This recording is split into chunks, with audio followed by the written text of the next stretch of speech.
En France, la moitié des exploitants agricoles a plus de 50 ans. À leur retraite, rares sont les exploitations reprises par des jeunes.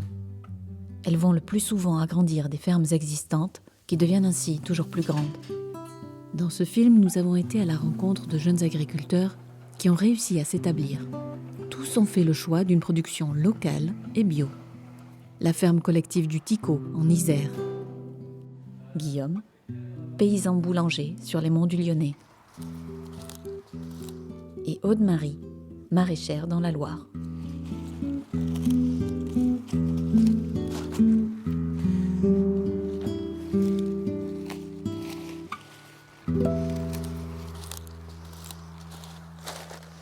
En 2000, j'ai fini un BTS en fait agricole avec la spécialité bovin-lait.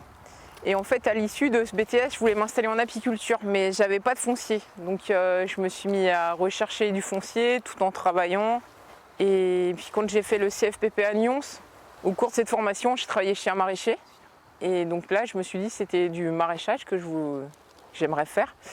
Et après, voilà, ça a été un long parcours pour pouvoir trouver du foncier. Et puis 1000 aléas de la vie qui ont fait que j'étais un peu à droite à gauche. J'ai travaillé dans des magasins bio, saisonnière agricole. J'ai travaillé sur des foires pour des huiles essentielles. J'ai fait de l'usine, j'ai refait de la saison agricole, un peu du bric-à-broc. Je les ai déjà bien ramassés lundi, parce que comme personne n'a de tomates cette année, j'ai les petits pépés du village qui d'habitude n'en prennent pas. Ils sont venus en chercher. En fait, en 2012, j'ai rencontré une association qui s'appelle Vivre Bio en Rouennais. Et eux, en fait, avaient fait le constat d'un manque d'offres de légumes sur la petite région du Rouennais. Et donc, ils cherchaient auprès des collectivités du foncier pour installer des maraîchers. Ils avaient trouvé des terres là, sur la commune de Neulise où je suis installée aujourd'hui. C'était un projet qui était un petit peu long à mener parce qu'en fait, il n'y avait vraiment rien. Il a fallu monter un bâtiment et voilà. En fait, véritablement mis en culture, il y a 1 hectare, mais vraiment qui produisent, il y a 7000 m², avec 1000 m² de serre.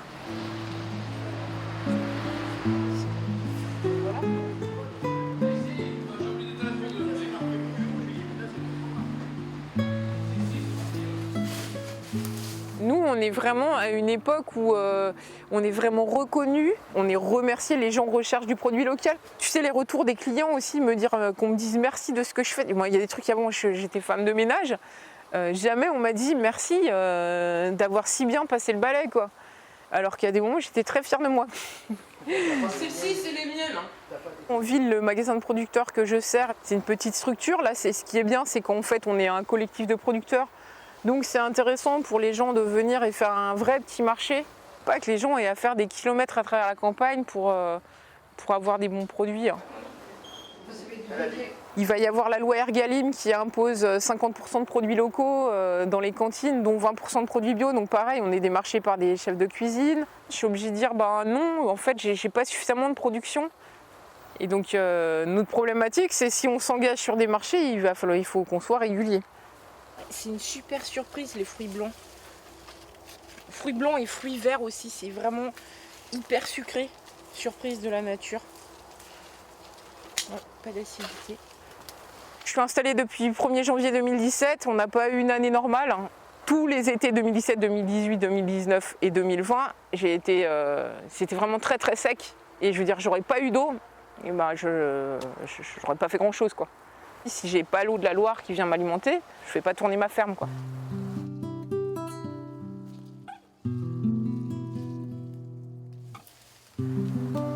Mon idée de départ, c'était de travailler selon les préceptes du maraîchage sur sol vivant, donc avec pas de travail du sol et des couverts végétaux. J'ai des terres très calcaires et très hydromorphes où ça s'est pas du tout prêté et du coup j'ai eu des déboires. Je m'étais beaucoup abreuvée de vidéos et j'avais l'impression de tout savoir. Et finalement sur le terrain, ça avait rien c'était totalement différent. Donc je me suis bien cassé les dents la première année, la deuxième et la troisième. Et puis je continue de faire des bêtises, les années se suivent et se ressemblent pas. Et puis voilà, j'ai pas cette expérience que des personnes issues du monde paysan ils peuvent avoir. Donc j'apprends tout sur le tas.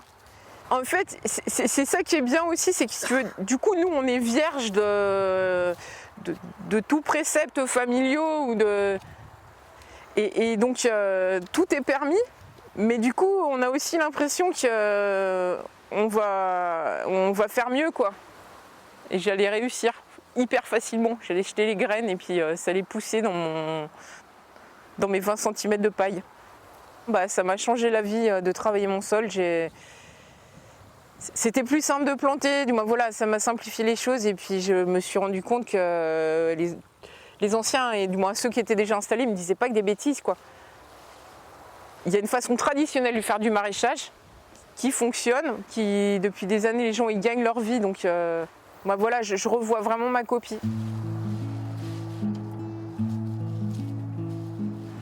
J'aimerais bien aller vers une agriculture où on est plus indépendant parce qu'aujourd'hui, même nous, petites fermes, même en bio, en fait, on est très dépendant de l'extérieur.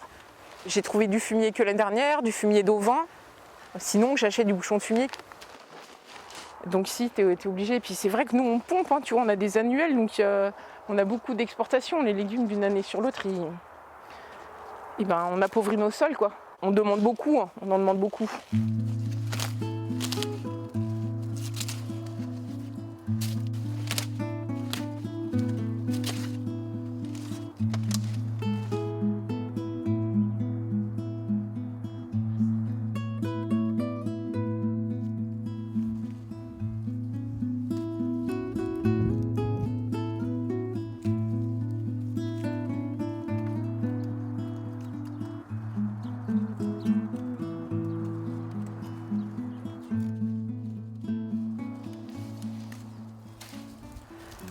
C'est de la manutention en permanence, ouais.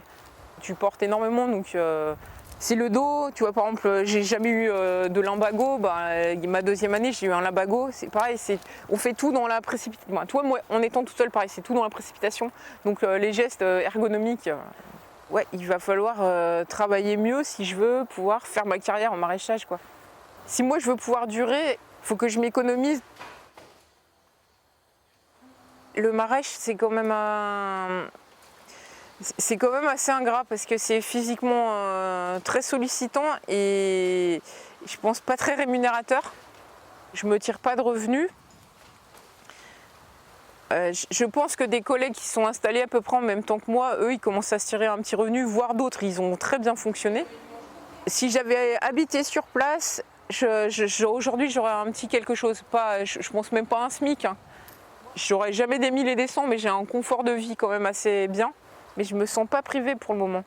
Je me serre quand même un peu la vis. Mais c'est un travail ingrat, ouais. Ah oui. Voilà. Les butternuts, il leur manquait un tout petit peu par rapport aux petits marrons, donc j'en ai pas trop ramassé. Ah bon, il est pas mûr aussi. Si, lui, il est mûr, mais j'en avais pas beaucoup. Allez, je te prends des œufs. Bah oui. Ça va, tranquille, demain il travaille pas déjà donc. Oh là là, le collègue. Ce que j'avais très mal évalué, c'était. Pourtant, tout le monde en parle, c'était cette somme d'administratif, de papier. Suivre les factures, on est démarché.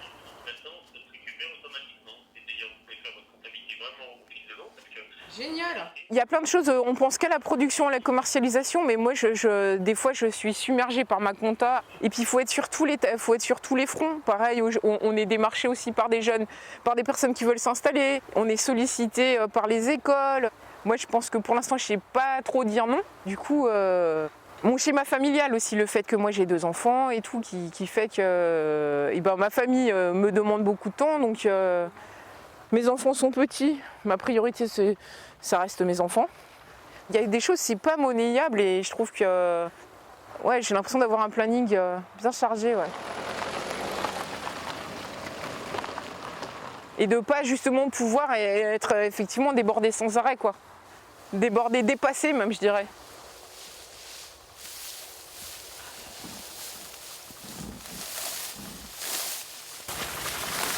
Hop.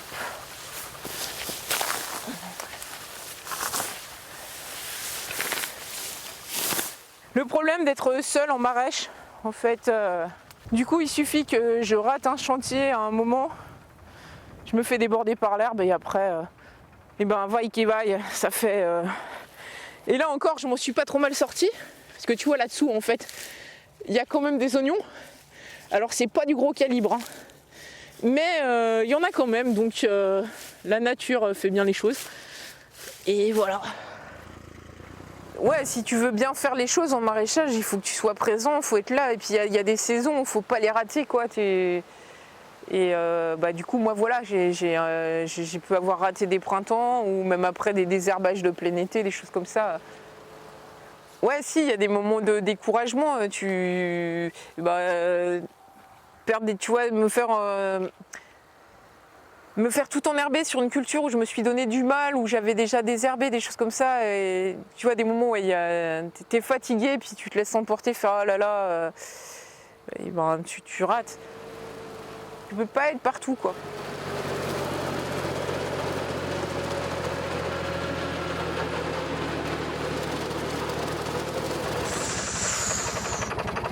Ah, il y en a trop épais! Ça c'est en train de faire fumer ma machine! Il y a de la fatigue physique, tu vois, fin de saison, on est fracassé, j'ai mal partout, là, t'as mal partout, t'es fatigué, t'as du stress. Les fins de saison, tu vois, à l'automne, on n'est pas brillant, quoi. Et seul, c'est pas possible. Seul, c'est pas possible. Fais avec l'autre côté, là. Ah, merci, mon Gilou. Ah, heureusement que tu es là pour m'apprendre. En maraîchage, ici, on essaye un peu de se donner un peu la main, quoi. Ici, on a un super réseau, on est vraiment, il y a une solidarité c'est bienveillant. Là, il est bloqué là-bas. Alors. C'est parce que je l'ai posé, mon Gilou, faut que je le relève. Et ben, Gilou, en fait, il est venu se présenter en disant que, voilà, il était là, il était prêt à rendre des services, qu'il avait quelques qualités de soudeur. Ben, une ou deux fois, il est venu, il m'a fait des soudures du feu de Zeus. Il m'a briefé sur des choses, on s'est bien entendu. Et maintenant, je ne peux plus m'en passer. Et c'est vrai qu'on est plusieurs petits producteurs à s'être installés ces dernières années. Et Gilles, en fait, son souhait, c'est que justement, il y ait une agriculture. Lui, il est originaire de l'Aveyron. Du coup, il se rappelle de l'époque où, en fait, c'était des petites fermes, où les gens étaient solidaires les uns des autres. Et bah, il a envie de nous donner ce goût de repartir dans ce sens-là, quoi. Merci mon Gilou, putain, j'ai cru que j'avais vraiment fait de la merde.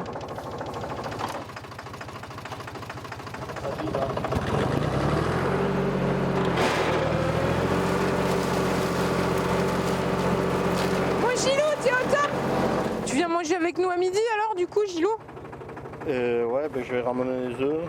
T'as du pain? Non. Maintenant, je ramènerai du pain et puis des œufs. Moi, je me sens hyper entourée, quoi.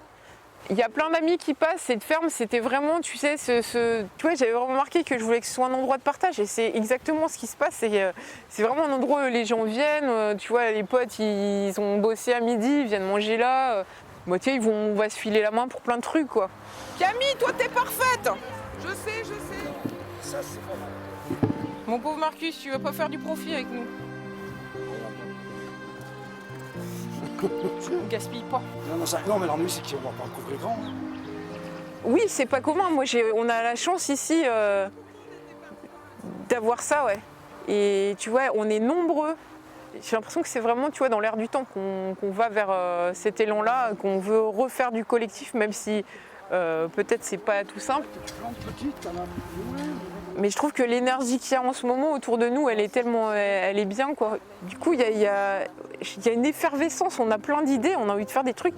Même si c'est difficile, je vois qu'on va vers quelque chose de bien, tu sais. J'adore, c'est super bien. Moi, je suis pleine d'espoir. Hein. Je sais pas si je fais bien, mais...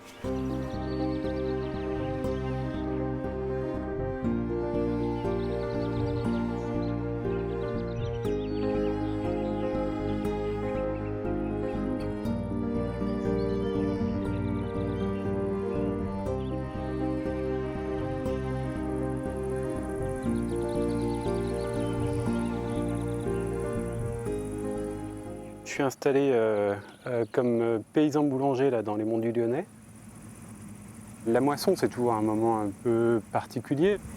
C'est toujours un moment un peu à la fois excitant, un peu stressant de voir la moissonneuse, de se demander à quoi va ressembler le blé. J'ai fait mes premiers semis en 2015 et depuis tous les ans, j'ai un truc qui avant était une catastrophe climatique et qui maintenant est juste un symptôme parmi tant d'autres. J'ai commencé par la grêle, les sécheresses, les gels de printemps et les canicules à répétition. Et puis là, cette année, ben ouais, on prend, en un mois et demi, on prend la pluviométrie de l'année. Et au moment des moissons, les pois chiches, ça a été la cata tout le long, puis finalement, ben, c'est tout pourri, quoi. Les lentilles, ben, c'est pareil. Donc si on sort du joli blé, ce sera bien. On croise les doigts pour que ce ne soit pas germé.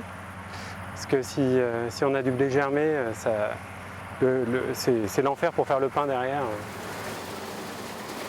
Les années se suivent, se ressemblent pas et il n'y en a pas une seule de sereine jusque-là. Voilà. C'est un drôle de métier. J'essaie de m'appuyer sur les références des anciens, mais elles n'existent plus bien.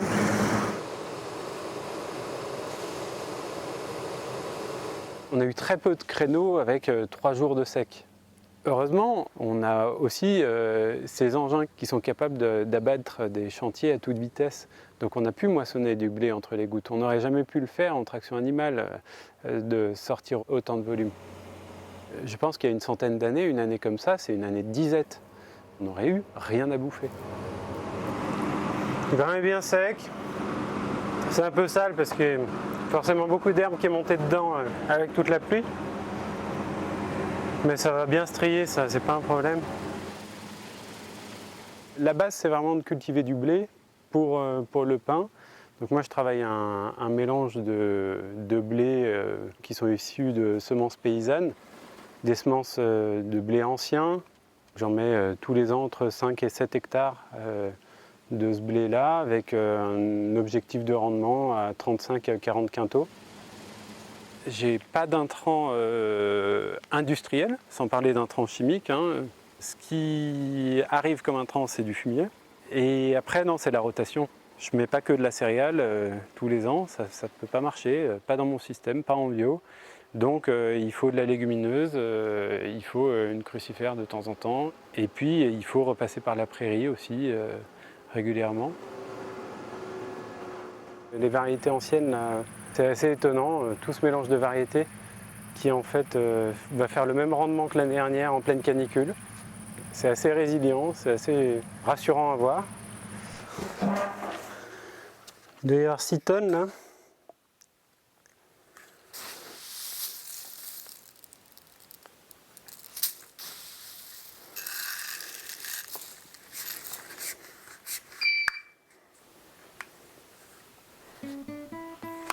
« 14 ! C'est parfait. On va boire des bières. Et dormir un peu plus tranquille. J'ai compris il n'y a pas si longtemps que mon métier, c'était ça. C'était pas de faire pousser des céréales, de faire de la farine, de faire du pain. C'était de faire en sorte que ça soit possible. Et de faire en sorte que ça marche et que les choses s'articulent correctement. Ah, sacrée année. C'est plein d'aléas, c'est faire en sorte qu'on puisse gérer l'aléa. C'est des choses que j'apprends tous les jours. Qu'est-ce qui dans mon métier est important, qu'est-ce qui dans mon métier est urgent. Ouais, ça génère du stress. On est effectivement très loin de la préoccupation que j'ai pu connaître moi en tant que salarié.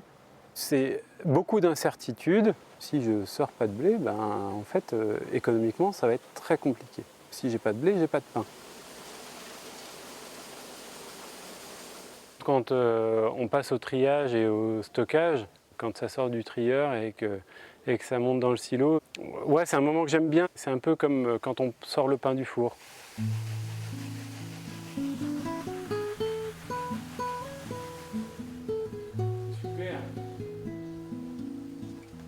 Paul, c'est l'ancien propriétaire de la ferme. Il a toujours le regard où il faut. Paul, c'est la main qui débarque au moment où j'en cherche une, quoi.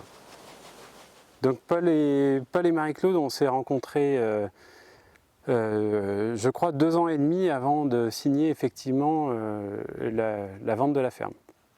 C'était une histoire qui n'était pas très bien engagée. J'arrivais avec un projet qui n'était pas un projet d'élevage, qui était en bio. Et moi, j'arrivais avec autant d'appréhension parce que j'arrivais dans une terre d'élevage qui n'était pas en bio.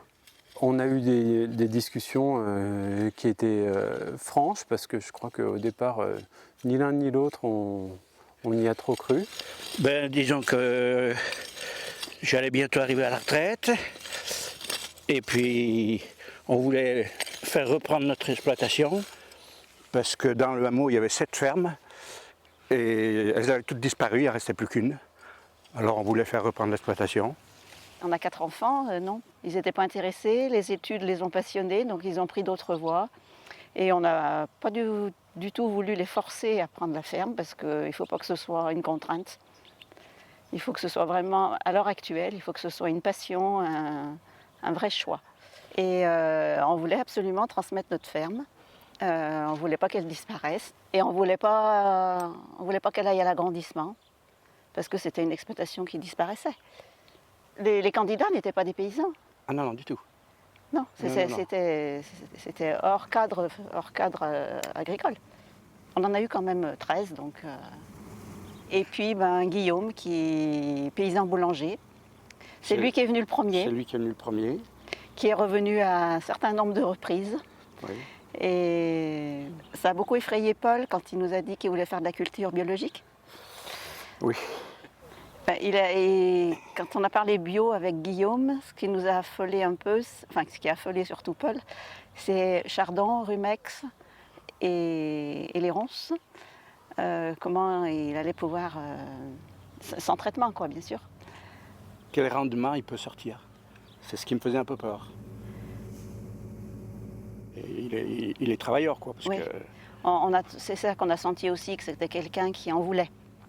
Quelqu'un qui était sérieux, consciencieux. Donc ça nous a beaucoup inspiré confiance. Il nous a convaincus qu'il pourrait s'en sortir. Ça ne vient pas tout seul, hein. La terre, il faut gratter, il faut y travailler. Hein. Il ne faut pas se laisser envahir par l'herbe, il ne faut pas se laisser... Quand c'est le moment des moissons, c'est pas le moment de partir en vacances, quoi. Il faut être là. Ça fera 4 ans à la fin de l'année. Ah bah oui, c'est une grande satisfaction. Ah oui, oui. Une grande satisfaction, et puis on a de très bonnes relations, donc c'est très important, ouais. Quoi. On tenait à ce que ça marche, à ce qu'il prospère, et puis on voulait que notre ferme soit entretenue. En fait, Paul et Marie-Claude ont réuni les enfants et unanimement, ils ont décidé que ça resterait une ferme. C'est toute la famille qui a accepté l'idée que ça soit vendu moins cher pour pouvoir pour rester en agricole. Sans ça, il n'y aurait pas eu d'installation. C'est des justes parmi les justes. J'en reçois beaucoup de leçons. C'est mon petit frère qui était boulanger, qui s'est formé chez les Compagnons du Devoir. Donc l'idée de faire le pain à mon tour, ça a été parce qu'il y avait mon frère, parce que effectivement faire du pain m'a plu, et puis parce qu'il a accepté de me former. Il m'avait dit je t'accompagnerai au début, et puis au bout de 2 fournées, moi j'étais paniqué en lui disant comment je fais, je peux pas me passer de ton aide. Et lui il m'a dit tu sais, je vais t'aider pendant 1 an en fait, on ne devient pas boulanger en 2 jours. Et donc on a fait 1 an de fournée en doublon, donc ma formation elle s'est faite là. Tout le pain qui sort d'ici est produit à base de céréales produites sur la ferme, et exclusivement. Je ne ferai pas du pain sans faire les céréales ni la farine. J'aime beaucoup faire ça, mais j'aime beaucoup faire ça comme un aboutissement. J'aime pas la répétition.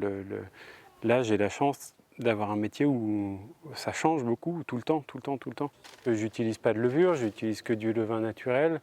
Des variétés anciennes avec des teneurs en gluten qui sont très faibles, avec du coup beaucoup d'aléas, et qui fait que ça complique encore mon affaire. Mais si c'était pas aussi compliqué, je sais pas si ça me plairait autant.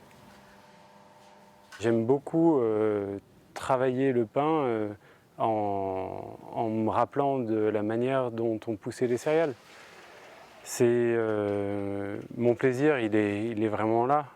Quand on a sélectionné une semence et puis qu'à un moment donné, on regarde derrière la vitre du four le pain qui se lève, c'est vraiment chouette.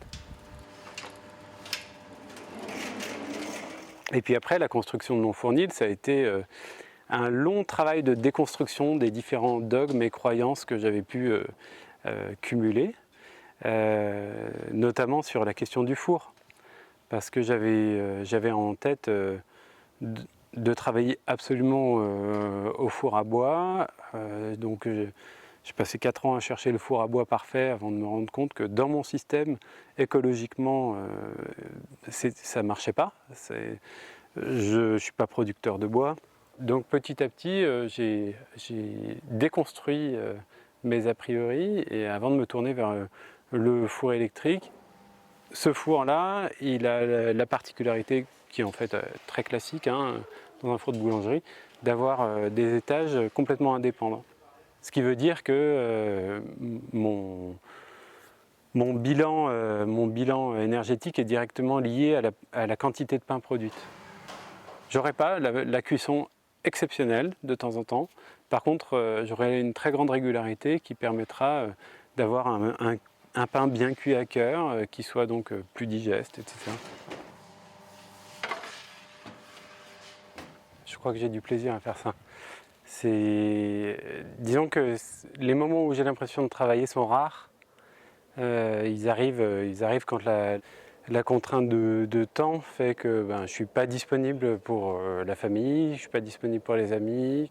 Là, je vois qu'il y a une vraie contrainte.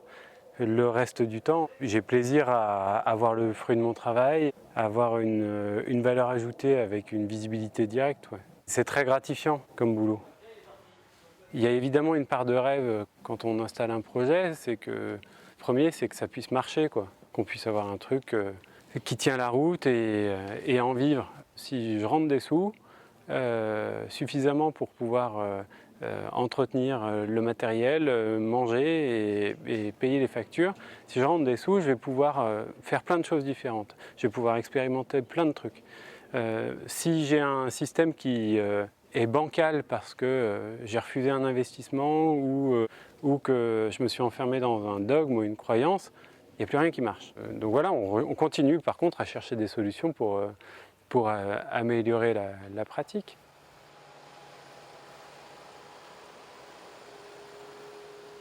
On a effectivement des problématiques de gestion de mauvaises herbes. Ça, c'est vraiment la difficulté numéro 1. Elle peut être très envahissante, très ennuyante, très préjudiciable sur les rendements, mais elle peut aussi être pas si grave que ça. On n'a quasiment pas d'outils, c'est-à-dire que j'ai broyé, on va repasser par un labour, et puis on va réimplanter une prairie avec beaucoup de luzerne dedans pour essayer de concurrencer un peu à la flotte.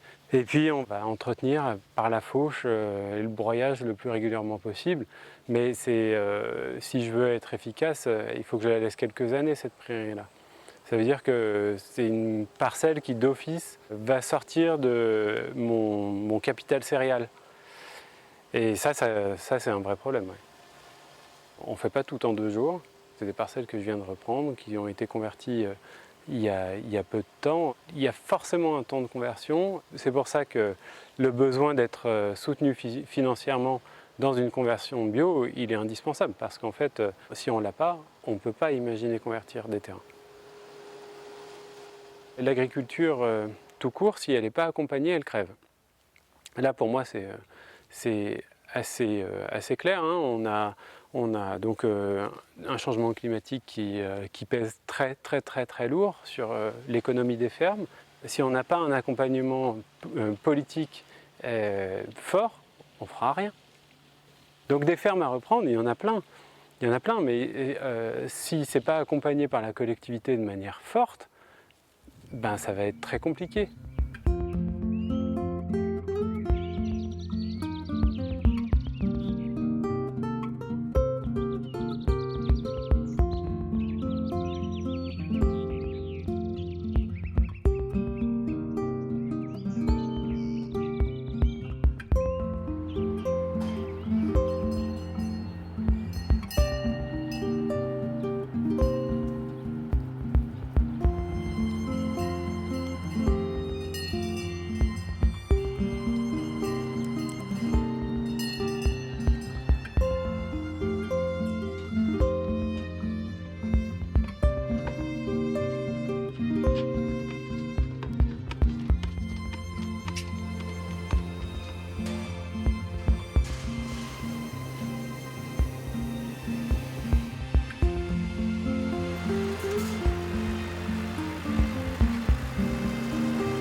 Je regarde la texture, je regarde s'il est bien sec, je sens l'odeur. À l'odeur, on sent vraiment si le foin est réussi ou pas. Et au craquement, au bruit, il y a vraiment plein d'intérêt à faire ça parce qu'on sent beaucoup de choses au toucher, au bruit, à l'odeur. Et là, il est bien réussi. Il y a des tiges un peu plus grosses. Ça, c'est plein de lignine, donc c'est plus difficile à digérer pour la vache. Mais ça, il n'y en a pas trop ici, donc ça va. C'est la période des foins, donc on est en train de faucher pour entrer de l'herbe pour les vaches pour cet hiver. On est une bonne équipe. Tiens, il y a notre collègue qui est là-haut, là, qui avance bien aussi. Ah ouais, c'est un des moments les plus importants de l'année, c'est clair. C'est un des plus intéressants. C'est un peu un des plus stressants aussi, mais pour l'instant tout va bien. Tant qu'il n'y a pas de casse sur le matériel et pas de pluie, on peut avancer à un rythme pas trop stressant, donc c'est plaisant, c'est très plaisant. Alors on est ici à Herbé, en Isère, tout près des contreforts de Beldon. Et c'est un GAEC où nous sommes 8 associés et 3 salariés. Et on produit essentiellement du lait de vache et de la viande de porc, tout ça en agriculture biologique.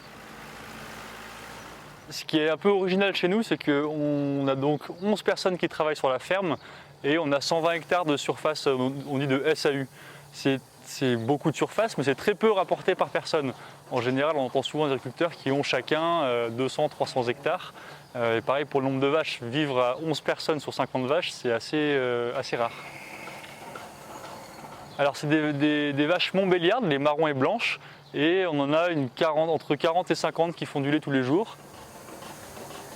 Le fait que nous, on puisse être aussi nombreux à travailler sur cette ferme-là et à se tirer un salaire, c'est parce qu'on transforme tout le lait, ça fait environ 600-700 litres par jour de lait, et on affine et on vend directement aux consommateurs sur les marchés ou via un magasin de producteurs à Herbé. On économise les fameuses marges dont on parle souvent entre les éleveurs qui vendent le lait à la coopérative, qui le transforment, qui vendent après à des grands supermarchés, etc. Chacun pour vivre a besoin de prendre sa marge. Nous, on fait des petites quantités mais qu'on valorise sur place et qu'on vend directement aux consommateurs. Du coup, on économise ces marges-là suffisamment pour avoir un salaire acceptable. On est quand même en zone montagne. C'est de la petite agriculture avec de la valeur ajoutée sur le produit. Ces 700 litres de lait, ils vont servir à faire une pâte pressée cuite qui ressemble au gruyère, qu'on appelle herbière. On fait du cendré de Beldon qui ressemble au morbier. On fait un type Saint-Nectaire. On fait de la tome de Beldon, un type Saint-Marcelin. On fait du yaourt, du fromage blanc. Voilà, on a une belle diversité, une belle gamme de production. Allez ma belle, on y va. Allez en route. Namibie avance. Comme je te dis, la plupart elles sont pas stressées. Oh là, moi j'ai 2 parents agriculteurs, j'ai 4 grands-parents agriculteurs et je crois 8 arrière-grands-parents agriculteurs. Donc l'agriculture n'est pas nouvelle dans la famille. Après, l'élevage laitier, la transformation, pour le coup, c'est vraiment pas ce qui se pratiquait dans ma région. On était en agriculture conventionnelle traditionnellement dans la famille et là on est en bio. Donc ça change un petit peu la donne par rapport à ce qu'eux ont connu. Allez Namour, allez mes mères. C'était pas forcément ce qu'ils me souhaitaient entre guillemets. Encore moins en élevage laitier où il y a quand même beaucoup plus d'astreintes qu'en élevage allaitant. Après je pense qu'ils sont assez contents de ce que je fais et puis ils voient que mon métier me plaît et que les produits qu'on fabrique me plaisent. Et puis, j'ai quand même choisi un type d'agriculture différent de ce qu'ils ont connu eux. Et on va dire que là, sur une ferme bio, en ce moment, on va dire qu'on est quand même dans une optique, une démarche qui plaît quand même beaucoup plus à la population que l'agriculture conventionnelle. Et mine de rien, l'image qu'on a et qu'on donne, c'est quand même important dans un métier de pouvoir se sentir valorisé par ce qu'on fait. Et non pas dénigrés comme peuvent l'être des agriculteurs conventionnels avec les pesticides et autres. Donc non, on a un vrai avantage à faire notre métier et à être reconnu dans notre métier.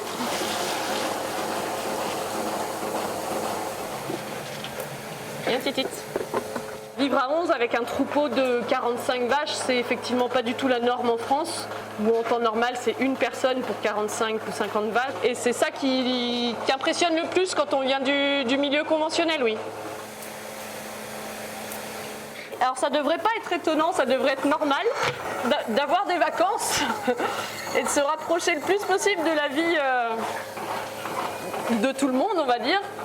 Donc oui, ça peut paraître surprenant pour des agriculteurs en élevage laitier d'avoir des vacances et surtout d'avoir beaucoup de vacances parce qu'on a quand même 5 semaines de vacances chacun. En plus de ça, on a tous des enfants et je pense que pour nos enfants, c'est quand même vraiment bien de pouvoir avoir des temps avec leur papa et maman en dehors du quotidien. Donc non, les vacances, on y tient tous.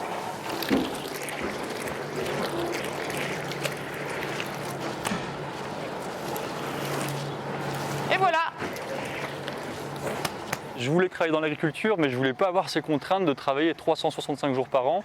Et le GAEC, c'est la super solution pour faire un métier à la fois génial, un métier passion, et à la fois avoir une vie sociale, une vie familiale équilibrée. L'avantage justement d'être un groupe, d'être nombreux, c'est qu'on partage le travail et on a des horaires mensuels qui sont tout à fait acceptables. Typiquement, le week-end, on travaille en moyenne un week-end sur 2, ça peut être un week-end sur 3 des fois. Là, c'est les foins en ce moment, donc du coup, on a beaucoup d'heures de travail, mais en temps normal, on travaille entre 150 et 180 heures par mois à peu près. C'est pas des journées à rallonge, quoi. C'est ça qui est agréable. Les foins, pour bien comprendre, c'est de l'herbe qu'on fauche, donc qu'on coupe au printemps et à l'été, quand l'herbe est bien haute. On la stocke dans des bâtiments de manière à la restituer aux vaches pendant l'hiver. Parce que les vaches, l'hiver, ne vont pas pâturer dans les champs parce que l'herbe ne pousse pas suffisamment. Alors c'est une période de stress parce que les foins, il faut faucher, il faut couper l'herbe à un stade donné. Et le problème, c'est souvent la météo, c'est qu'on doit être absolument certain que quand on a fauché, il ne va pas pleuvoir sur l'herbe. S'il pleut sur l'herbe, c'est foutu. Et on ne peut pas se permettre ça, il faudrait acheter du coup du foin. Là, on rentre dans des achats qui sont trop importants pour nous. C'est stressant parce qu'il faut gérer le chantier de A à Z, il faut faucher, il faut retourner l'herbe pour bien qu'elle sèche au soleil pendant 1 jour, 2 jours selon le volume d'herbe. Après, il faut endainer, il faut faire des colonnes. Après, il faut venir la ramasser avec encore un autre outil. Et après, il faut la ranger dans les bâtiments. Donc, c'est beaucoup de travail. Il y a beaucoup de risques de panne de tracteurs, d'outils, etc. C'est stressant parce qu'il faut y arriver et il faut y arriver dans un moment donné qui est assez court. C'est vraiment c'est le yo-yo des émotions pour moi, ce métier. En une journée, je peux me dire waouh, c'est trop bien ce que je fais. En plus, j'arrive à me payer, c'est génial. Et l'après-midi, me dire mais j'en peux plus, mais j'en ai marre, mais le matériel qui casse, et puis j'ai pas le temps. Et puis ce soir, il y a un truc de prévu, puis en fait, je serai pas à l'heure au rendez-vous parce qu'il faut que je m'occupe de ça. Enfin, et oui, des fois, c'est dur.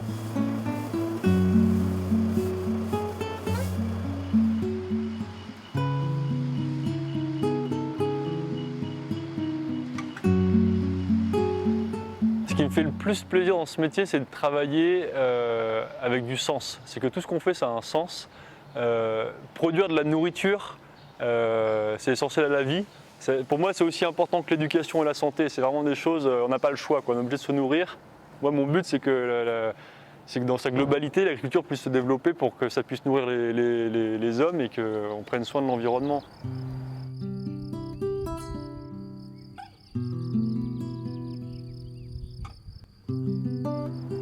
On est en autonomie sur le fourrage et les céréales. On produit suffisamment d'herbe pour nourrir nos vaches l'hiver. Les céréales, on produit notre orge et notre avoine, notre triticale et notre pois pour les porcelets. La seule fumure qu'on met sur nos champs, c'est le fumier composté des vaches.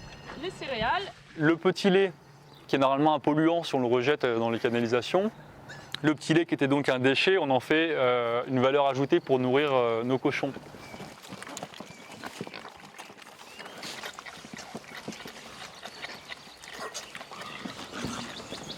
J'ai l'impression que la culture qu'on pratique, à savoir sur des petites parcelles arborées, il y a des insectes qui passent, il y a des oiseaux, il y a des coccinelles, il y a tout ça. On sent que ce qu'on fait, c'est bien.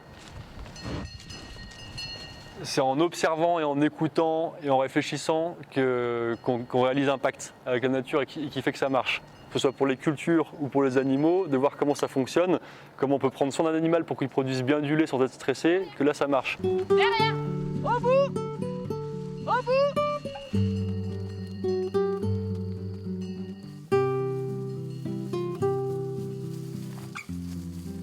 nouvelle pâture avec de l'herbe bien jeune, bien fraîche et pour elles c'est ce qu'il y a de meilleur. Donc elles sont bien contentes d'aller manger des sucreries en gros.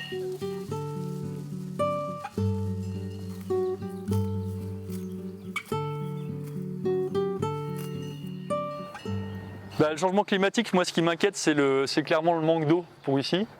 Il y a des grosses canicules, il y a des grosses sécheresses et du coup il y a beaucoup moins d'herbe dans les champs. Donc ça veut dire qu'il faut vraiment savoir être opportuniste pour qu'au final évidemment les vaches puissent avoir à manger toute l'année. Puis il y a des années où on s'inquiète plus parce qu'on sent que la sécheresse a déjà commencé à gratter du terrain et du coup on sent qu'on n'aura pas assez d'herbe pour finir l'année. C'est arrivé les 2 dernières années, on a dû acheter du fourrage. Ce qui m'inquiète c'est ça, c'est que si on va sur des années de plus en plus sèches, les rendements vont chuter complètement, quoi. C'est inquiétant. Faut pas oublier que si on n'a plus de pétrole chez nous, il n'y a plus d'autonomie, enfin, il n'y a plus de ferme en fait, hein. Ça tourne, ça repose là-dessus. C'est un peu triste, mais c'est comme ça. Je veux dire, même en ayant des vieux tracteurs, en faisant de la mécanique jusqu'au bout, en faisant attention à tout, en faisant du vrac sur les produits type yaourt et fromage qu'on vend, etc. En faisant attention à tout ça, on a quand même toujours recours au pétrole. Si on devait faire ça à la main, ce ne serait pas possible. C'est une ferme qui n'est pas du tout dimensionnée pour faire des choses à la main, alors que ça reste une petite ferme. Mais pour l'instant, on ne peut pas se passer du pétrole. Et ça, c'est une aiguille dans le pied que je ne vois pas comment on peut enlever. Donc un GIEC, c'est une structure où on est tous responsables. 8 associés, c'est comme 8 patrons. Donc il n'y a pas une personne qui préside et qui dit que c'est comme ça que ça va se passer, c'est les 8 qui doivent se mettre d'accord. Donc on imagine bien que des fois, ça prend du temps de se mettre d'accord. Du coup, on se parle, des fois on se bagarre, des fois on se réconcilie, on en rigole. Enfin, c'est la vie, quoi. C'est ça qui est intéressant, c'est ça qui fait qu'on n'est pas tout seul dans son tracteur, comme certains paysans qui, moi, du coup, ne me donnent pas envie. Philippe, c'est le responsable des cultures. C'est un des piliers du GIEC, hein. Il est là depuis 30 ans, il connaît la ferme par cœur. Il a déjà commencé à me transmettre doucement des informations, des pratiques. Alors là, pour rabattre le capot, il faut faire gaffe parce que... Donc il y a Damien là, il aspire à prendre ma place. Il fait du souci pour la transmission, mais moi je me fais pas de soucis parce que ça fait déjà plus de 10 ans qu'il est là déjà. L'expérience, elle se fait aussi avec le temps. Faut pas faire trop des grosses conneries, mais au début. Mais l'expérience, elle se fait avec le temps aussi. Je pouvais pas mettre plus derrière. Oui, derrière, oui. Ouais. Mais c'est que tu as avancé le tapis trop tôt. J'ai avancé trop tôt. Oui. Mais moi, j'ai du mal à savoir quand est-ce qu'il faut l'avancer. Tant que le fin, déjà, il touche pas les cordes en haut. Ouais, ça, d'accord. Ouais, mais c'est ce que j'ai fait, ça. Pas. Moi, j'ai vu quand ça commence. Moi, j'estime que la transmission, elle se fait un peu tout le temps. Et puis la dernière année, quand je serai sûr que c'est ma dernière année par rapport à la retraite, peut-être que je serai là en doublon et c'est lui qui fera tout. Il ne va pas partir de rien, hein. Il aura déjà touché à tous les outils, il connaît tous les champs, il ne démarre pas dans une ferme à zéro. Il faut se lancer un moment, c'est tout. Moi je suis optimiste. Hein. Le monde agricole, il y a quand même des gens, par goût, par envie, ils ont envie de faire de l'agriculture, donc petit à petit ils s'intègrent au monde agricole. Et puis le monde agricole, comme il était trop fermé sur lui-même, il a aussi besoin de gens nouveaux. On va déjà essayer de redresser ça. Ça ne s'apprend pas forcément que à l'école, ce métier de paysan. C'est très très large. Il faut avoir un domaine de connaissances dans beaucoup de choses, quoi. Mais à la fois, c'est très spécifique aussi. On peut être un super agronome spécialisé en microbiologie pour réussir à produire des céréales ou du fourrage en quantité et en qualité. Mais à la fois, c'est bien si on sait souder, parce qu'il faut réparer une machine et qu'on ne va pas faire venir un mécano pour faire une soudure à l'arc. Et puis il faut être bon aussi sur l'ordinateur pour faire les déclarations PAC et faire tout ce qui est le côté administratif qui est indispensable. Donc ça demande des connaissances dans beaucoup de domaines, c'est à la fois ça qui est génial, c'est que du coup c'est un peu le métier au sans métier, quoi. Il n'y a pas vraiment de routine, et ça c'est plutôt agréable aussi. Mais je pense qu'en effet quand on arrive dans le milieu agricole, ça fait beaucoup d'informations à comprendre, à retenir. C'est des habitudes qui sont dures à prendre, je trouve, quand on n'a pas vu nos parents faire ça ou quand on n'a pas été baigné là-dedans quand on était petit. Après, ça s'apprend très bien. Mais l'avantage justement de travailler à plusieurs, c'est qu'on peut échanger, on se trompe, on se le dit, on apprend, quoi. T'as pas mis le frein à main, tu peux l'enlever.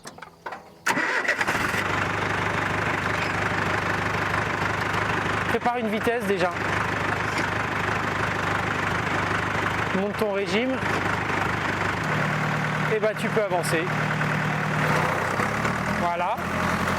Et tu surveilles bien que ta toupie, elle prenne toute l'herbe qui est à droite.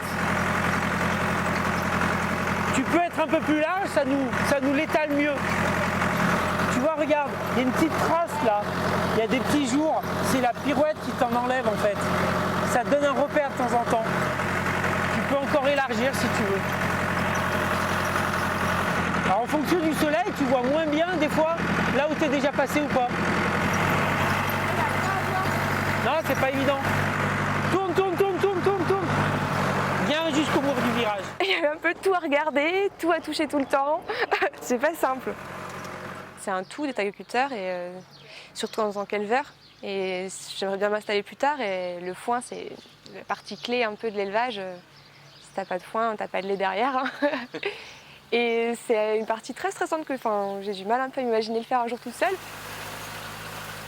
Je suis ouvrière agricole, du coup je touche à la fromagerie, je touche à la traite, je fais un peu de vente. Et après je suis arrivée avec quelques petites bases en fromagerie, mais dans l'élevage caprin, donc c'est quand même plus du lactique. Et là ils m'ont formée pour tout ce qui était pâte cuite, tome. Ils ont pris le temps de me montrer, de me former. Et même après 2 ans, on apprend encore un peu tous les jours. Il y a toute une expérience que tu acquiers au fil des années, juste au toucher, juste à l'œil, qu'au début, quand on arrive, on n'a pas vraiment. Ça m'a toujours plu et après, j'ai fait mes études en fonction. Je suis partie dans l'agricole direct après le bac. Je ne suis pas partie avant parce que c'est pas des filières qui sont très valorisées en France. Et du coup, quand on a des bonnes notes, on nous pousse plutôt à faire un bac général. Et malgré ça, après, c'était encore décidé dans ma tête, donc je suis partie en BTS agricole, juste derrière mon bac. Non, pas du tout. Mes parents ne sont pas du tout dedans, personne de ma famille n'est dedans, mais ça m'a toujours plu, ça m'a toujours attirée d'être dans la nature, de travailler avec la nature, d'essayer de la comprendre, de faire avec, de nourrir le monde. Et après, j'ai toujours été attirée plutôt par l'élevage, pour le contact en plus avec l'animal, la fromagerie, ça c'est quelque chose aussi que j'adore. J'adore le côté transformer son propre produit, de revaloriser un peu son travail. Il y a un savoir-faire en plus. Et aujourd'hui, il y a le côté écologique en plus et de concilier l'écologie avec notre travail. S'installer de A à Z aujourd'hui, c'est un peu le parcours du combattant pour avoir l'accès au foncier, quand on n'a pas de foncier directement. C'est vrai que les expériences que j'ai pu avoir avant, pas découragée, mais presque. J'ai plutôt vu des schémas de chevrière toute seule, où c'est du travail H24 tous les jours, un maigre revenu, et la charge de boulot était impressionnante par rapport à ce qu'elle s'étirait. Et là, c'est vraiment un exemple qui nous montre qu'avec le collectif, on peut déjà se tirer des jours de congé, on peut diminuer la charge de travail. Et de tout transformer soi-même, de tout valoriser en vente directe, on se tire tous un salaire. Et là, c'est un côté, ça nous montre qu'en fait, il y a d'autres schémas qui sont possibles et qui valorisent mieux le travail et le boulot qu'on fait derrière. Ouais.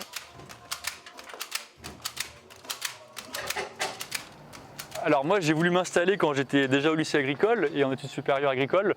Et je me suis rendu compte que d'acheter une ferme, ça coûte des centaines de milliers d'euros. C'était inimaginable. C'est en venant du coup dans cette structure où j'ai acheté des parts sociales à un associé qui partait. Pour information, c'était environ 25 000 euros, ce qui est assez accessible pour quand on va s'installer dans le milieu agricole. Et je lui ai fait un chèque et j'ai récupéré des parts sociales. Je suis devenu propriétaire d'une petite partie de la ferme. Donc j'ai pu m'installer dans le milieu agricole. Et c'est une super solution. Et du coup, c'est accessible, c'est ça qui est génial. C'est que je me suis installé en élevage, en agriculture montagne avec 120 hectares pour 25 000 euros. C'est exceptionnel. Je pense qu'il y a de plus en plus de gens comme ça qui s'installent sur des petites structures à taille humaine, à plusieurs, donc ça va dans le bon sens. Après, politiquement, moi j'en ai marre quoi. Et l'agriculture bio, etc., c'est ça, et on laisse toute la place à l'agriculture conventionnelle. Ça ne va pas du tout assez vite politiquement. Et là, on espérait beaucoup des dernières directives, et en fait, c'est une catastrophe quoi.